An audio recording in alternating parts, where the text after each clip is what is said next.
Welcome to Chapter 1, where we meet our protagonist, an absolute unit of a man who clearly never skipped a neck day in his life, yet somehow chose a career in pharmacy over professional brawling. After using his massive tree trunk fingers to apply a tiny band-aid to a kid's knee, he gets hailed as the neighborhood hero, though I'm surprised he didn't accidentally crush the poor boy's leg just by touching it. Honestly, with a ponytail that glorious and a backpack the size of a small car, this beefy apothecary is definitely overqualified for handing out basic first aid. Our mountain of a pharmacist is just trying to cross off his fantasy grocery list, which, judging by the scribbles, is either a prescription for a dragon or he's just really bad at cursive. Before he can even find a head of lettuce, he's flagged down by the local pawn bazaar owner who's sporting the universal "I have a shady secret" anime face. Instead of asking for more back pain meds, the owner lures our buff hero into a dark back room. And judging by that giant sweat drop, this isn't going to be a simple transaction for some discount herbs. Our oversized apothecary follows Shady Steve into the back room, looking like he's ready to bench press the entire building, while his backpack definitely violates several spinal safety codes. The owner drops the "I've got something special for you" line with a face that screams unlicensed tax evasion, opening a door to reveal his latest troublesome acquisition. And lo and behold, it's not a rare herb or a legendary potion, but a pair of pointy ears belonging to a very ragged elf. Because apparently in this world, pharmacists also double as fantasy social workers. Our beefy pharmacist gets a high-definition look at the elf's 1,000-yard stare. And man, those eyes have seen things that definitely aren't on his apothecary syllabus. Between the terrified close-ups and her being tied up tighter than a discount Christmas ham, our hero's face is doing that classic, "Wait, this is a felony" realization. Honestly, he's staring so hard I'm surprised his pupils haven't popped out to perform an immediate wellness check on her. And here she is, an elf who's been through more exhaustion than a corporate intern during Crunch Week. Shady Steve presents her like a dented can of soup, casually mentioning she was discarded after being used up. A pretty dark way to say she needs a massive hug and probably a tetanus shot. She's sitting there wrapped in more bandages than a budget mummy, looking like she's officially unsubscribed from life. Shady Steve casually suggests that an elf's body is basically a premium smoothie ingredient for a universal remedy. But hey, he's just a low-tier creep without the right connections for high-end organ harvesting. Our beefy hero looks like he's reconsidering his entire career path before kneeling down to perform a checkup on our bandaged friend. He hits her with the glowing finger technique, because apparently when you're built like a brick house, your medical exams come with built-in RGB lighting. All right, buckle up for a medical checklist from actual hell, because our beefy pharmacist discovers this isn't just a fixer-upper, she's missing an eye, most of her teeth, and her fingers are described as mushy, which is a clinical term I hope to never hear again. He's genuinely baffled how her organs haven't just filed for divorce and left. Yet, when he hits her with the classic "can you hear me" move, her ear gives a little twitch, like she's finally tuning into this grim dark radio station.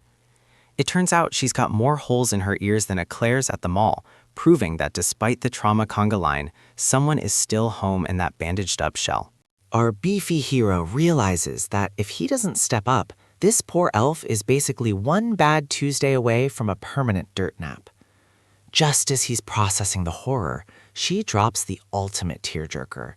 She just wants to go home, delivering a look so pitiful it could make a gargoyle reach for a tissue. Look at those wide, watery eyes. She's gone from empty shell to trauma-induced puppy dog stare in record time, and you just know our pharmacist's hero complex is officially in overdrive. That "I want to go home" line hits our beefy hero right in his massive pectorals. And look at that face. He's gone from concerned doctor to main character about to ruin his credit score. Meanwhile, Shady Steve is over here sporting the most punchable used car salesman grin in manga history, basically asking, "So, you buying this trauma package or what?" Our boy clenches his fist so hard the table is literally sweating, and you just know he's about to make the most expensive yet morally righteous impulse purchase of his entire life. Shady Steve is really out here offering the clearance rack special, pitching our girl as cheaper than a literal cow while sporting a grin that's 70% sweat and 30% pure evil.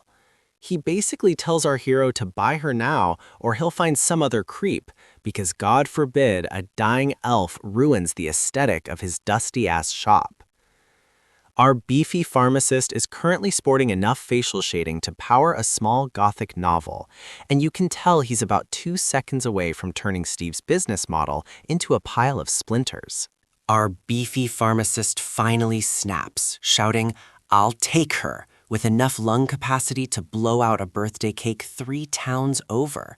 Seriously, look at that jawline. He's gone full main character mode, officially trading his retirement savings for the ultimate I can fix her project. Meanwhile, our ragged elf is looking up with eyes so big and watery, they're basically legal-sized swimming pools, realizing she's just been impulse bought by a mountain of a man who definitely doesn't know the meaning of over-budget. Shady Steve is absolutely floored that our beefy apothecary wants to lug this elf over a literal mountain by hand, like he's a fantasy-tier Uber Eats driver. Our hero's logic is basically, I'm in a hurry, because apparently bench pressing a traumatized passenger while hiking is the fastest way to travel. He tries to be gentle, tucking her into a hood like a tiny bandaged Jedi, though I'm pretty sure one of his massive biceps weighs more than her entire body. Our beefy apothecary is currently sweating harder than a guy at a tax audit, desperately wondering what's going on behind those traumatized pupils. Spoiler alert, it's probably just dial-up modem noises. He's trying his best to be gentle with those massive meat-hook hands while securing her wrap, realizing this fixer-upper project is going to need way more than a bottle of fantasy ibuprofen. Honestly, she's looking at him like she's waiting for the game over screen to finally pop up, while he's over here playing the world's most muscular social worker. And we're officially on the road, with our absolute unit of an apothecary literally turning this poor girl into a human backpack. And the real tragedy is she's so broken, she doesn't even mind being treated like a piece of carry-on luggage. He's marching toward the horizon with enough cargo to stabilize a small economy, realizing her spirit is as hollow as her dental records while she just stares into the void. It's a one-way trip to Traumaville, and judging by those suspiciously generic fantasy city walls in the distance, our beefy hero is in for a very long, very awkward walk. Our beefy boy decides that paved roads are for cowards and starts off-roading through the brush, warning his human backpack to brace herself for a shaky shortcut. He's sweating harder than a guy at a tax audit, while our elf friend is actually sporting a tiny blush. Either she's finally feeling the vibes, or she's just getting motion sick from that glorious ponytail swinging in her face. Honestly, taking a bumpy shortcut with a patient held together by thoughts and prayers is peak protagonist logic, but at least those tree chunk legs are finally getting their cardio in. After hauling a literal human being, plus his entire inventory like an over-encumbered RPG character, our absolute unit finally hits his cardio limit and decides it's bedtime by a scenic tree. He's promising a noon arrival while the sunset does its best to look dramatic, but the real show starts when he goes to remove her headcloth and she actually manages to mumble the word home. Look at those big, watery eyes. Our beefy hero's heart is officially melting. Or maybe that's just more sweat from carrying his fixer-upper project through the wilderness. Beefy boy finally puts down that mountain-sized backpack to play fantasy Chef Boyardee, promising our ragged elf some snacks if she stays put. He notices her 1,000-yard stare has upgraded to a 10-yard stare, using his big apothecary brain to deduce that trees make elves happy. Groundbreaking stuff, really. She's looking slightly less like a discarded rag doll and more like a functional being, all while framed against a background mountain that is definitely just Mount Fuji in a fantasy wig.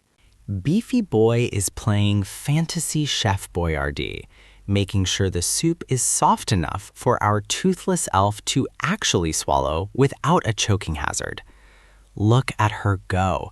She's sniffing the air like a puppy at a barbecue, proving that her nose is the only part of her not currently filed under unavoidable catastrophe. Honestly, watching this absolute unit get hyped over a successful sniff test is the exact kind of high-stakes medical drama I signed up for. Beefy Boy is out here playing the world's muscular flight attendant, delivering some lukewarm mush with a spoon that looks like a toothpick in his massive tree trunk fingers. He tells her to take her time, which is helpful considering she's basically gumming her way through dinner, since her dental records are currently a 0 out of 10. Check out that little ear twitch after the first bite. Congrats, our ragged elf has officially upgraded from empty shell to functional soup guzzler. Beefy Boy is serving up some lukewarm wallpaper paste, and judging by those tears, it's the first 5-star meal our ragged elf has seen in a literal lifetime. He's currently having a total meltdown, worrying if the soup is too hot. Major overprotective mom energy for a guy who could clearly bench press a draft horse. She's just munching through the waterworks, proving that even a fixer-upper project can't resist a spoonful of mysterious apothecary mush. Beefy Boy is out here playing the world's most intense game of Here Comes the Airplane. And judging by the drool and the tears, this lukewarm mush is officially a 5-star meal. He hits her with the tender, "Is it good?" while looking like a sensitive brick wall about to burst into tears himself. Seriously, watching those tree trunk fingers handle a tiny spoon is like watching King Kong try to assemble a Rolex. She's munching through the waterworks, upgrading from broken shell to traumatized food critic, while our pharmacist's hero complex hits absolute maximum capacity. After the soup session from hell, our Beefy Boy wipes her face with those massive paws. Careful there, big guy.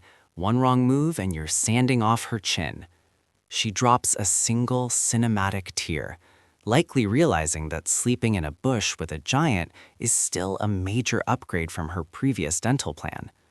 Cue the dramatic "we're in the woods" nighttime transition, because apparently even mountain-sized pharmacists and their traumatized cargo need a little moonlight to set the mood. The soup honeymoon is officially over, and now our ragged elf is running a fever hot enough to fry an egg on her bandaged forehead. Beefy Boy is currently spiraling through a medical checklist from hell, wondering if her internal organs are finally filing for divorce, thanks to all those mushy infections. Look at those tree trunk fingers hovering in a total panic. He's about 2 seconds away from trying to bench press a bacterial infection right out of her. Our beefy pharmacist breaks out the tactical medical kit to whip up a magic stone and elderflower cocktail, which honestly sounds like something a fantasy hipster would pay $20 for. He's out here crushing rocks and adding honey to mask the taste, because apparently even a dying elf has standards when it comes to medicinal flavor profiles. Watching those massive meat hook hands try to delicately spoon-feed our shivering friend is like watching a bulldozer try to perform brain surgery. It's a high-stakes tea party, and I'm just hoping his sheer main character energy is enough to keep this fixer-upper project from flatlining. Our Beefy Boy finally gets his magic rock smoothie into the elf. And honestly, judging by those aggressive gulp sound effects, she's actually vibing with the flavor profile. He's hovering over her like an overprotective mountain, reminding her to take it slow, while his massive arms provide more structural support than her entire skeletal system combined. Suddenly, she's blinking back to reality and dropping the ultimate "where am I" trope. Looks like the pharmacy-grade rack juice just saved us from a very awkward series finale. Beefy Boy hits her with the ultimate main character promise. He's actually going to take her home, flashing a smile so soft it's a wonder it doesn't have its own skincare routine. He gently, well, as gently as a guy with meat hook hands can, slops a damp cloth on her forehead and tells her to catch some Z's. Honestly, seeing this absolute unit play nursemaid while she finally drifts off is surprisingly wholesome, even if she's still mostly held together by bandages and prayers. Beefy Boy is currently pulling the world's most muscular guard duty, staring at a campfire like he's waiting for the flames to challenge him to a bench press competition.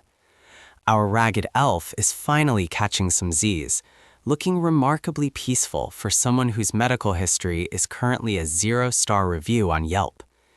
He hits her with the "you'll surely go home" promise, officially confirming that this absolute unit has traded his retirement fund for the ultimate long-haul rescue mission.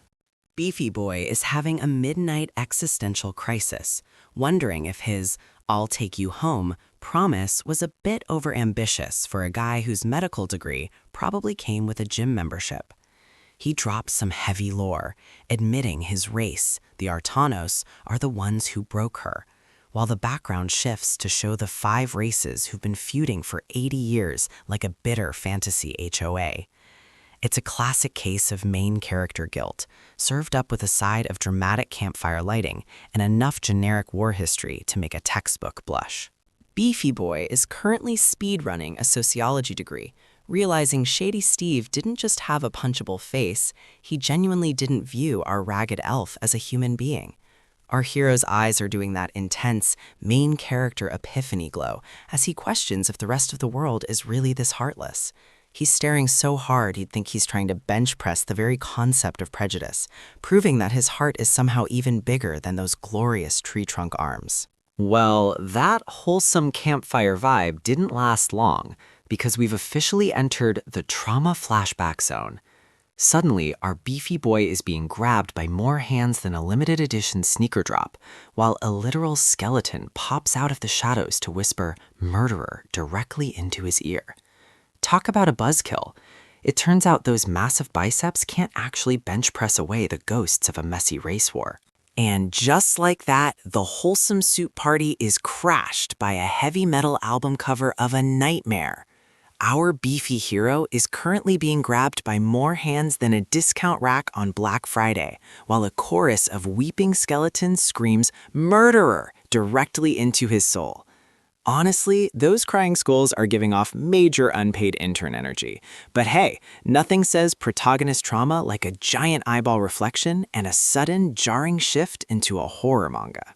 And we're back to reality, where our Beefy Boy wakes up to find those massive meat hooks aren't actually covered in ghosts, just a healthy amount of morning sweat and existential dread. He hits us with a close-up of those weary eyes, probably wondering if he can bench press a nightmare out of his system.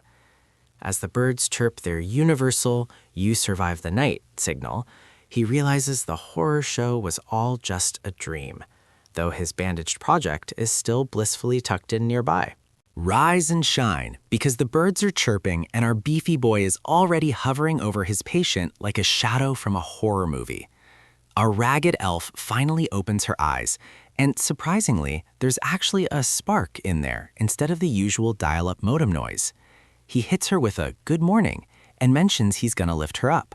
Let's just hope those tree trunk arms remember their gentle setting today. Beefy Boy is staring at his massive meat hooks like he's trying to read his own palm, officially declaring his intent to fulfill her wish to go home, with enough dramatic shading to power a gothic novel. He notes her fever is finally chilling out, but looking at that 10-yard stare, her spirit is still very much in the loading phase. He's totally locked in now, acting like a one-man ambulance service for a patient who's still 50% bandages and 50% traumatized silence. Gis is officially doubling down on his "I can fix her" project, envisioning our ragged elf back in her prime, before the whole teeth missing and mushy fingers era. But the trauma ghosts aren't letting him off that easy, popping back in to scream "murderer" like a toxic group chat he can't leave. He knows restoring her spirit will take more effort than a 500-pound deadlift, but look at that clenched fist. This absolute unit is ready to punch his inner demons into the next chapter. Gis is officially leaning into his "I can fix her" era, staring at her with enough intense shading to power a gothic cathedral. He's determined to heal her heart and body, even though he admits he's essentially working on a puzzle where the before picture is just a blurry memory and an eye reflection. Look at that tiny elf cameo. Turns out she actually had 2 eyes and 0 bandages before the world decided to treat her like a clearance rack ragdoll. Our beefy boy is leaning hard into the sensitive giant aesthetic, clutching those bandaged paws like they're made of fine china. He's staring so deep into her pupil, we can actually see his reflection, deciding it's time to drop the ultimate fantasy protagonist move, giving the nameless girl a name. Apparently, a name filled with a wish is the first step in his DIY rehabilitation project. Let's just hope that wish includes a solid dental plan and a lot less trauma. Jeez officially drops the name Reszurre, which sounds like resurrect, but with a fancy silent Z for extra edge, promising to heal her until she's reborn like a fantasy phoenix. He's kneeling there with his tree trunk legs in full view, giving us the most intense I can fix her energy in manga history, while holding her hand like a very muscular Victorian suitor. It's a bold promise for a guy who's currently a wanted man in the trauma department, but if anyone can bench press his soul back to life, it's our beefy pharmacist. Check out that high-definition eyeball. We've officially upgraded from empty void to high-gloss reflection as Reszurre finally starts focusing on her muscular savior. Meanwhile, Jiz is back to playing Chef Boyardee with the morning mush, promising they'll reach his workshop today. Let's just hope the workshop has more than just magic rocks and lukewarm wallpaper paste on the menu. Chef Beefy is back at it, serving up the morning mush with a smile that says, I definitely didn't spend the night wrestling trauma skeletons. Reszurre's eyes have officially upgraded from dial-up noise to full HD sparkle, now that she's finally responding to her fancy new fantasy rebrand name. Seriously, look at those watery pupils. She's staring at him like he's the first person to treat her like a human being instead of a universal remedy ingredient. And cue the dramatic sunrise, because nothing says new journey like a high-contrast mountain range and a sudden name change. Yep, we're calling her Lizray now, so try to keep up. With a quick let's eat to fuel those massive quads, our beefy apothecary officially kicks off the world's most intense rehab program. The battle for her recovery has begun, and judging by that cinematic background art, it's going to be one long, scenic hike to health.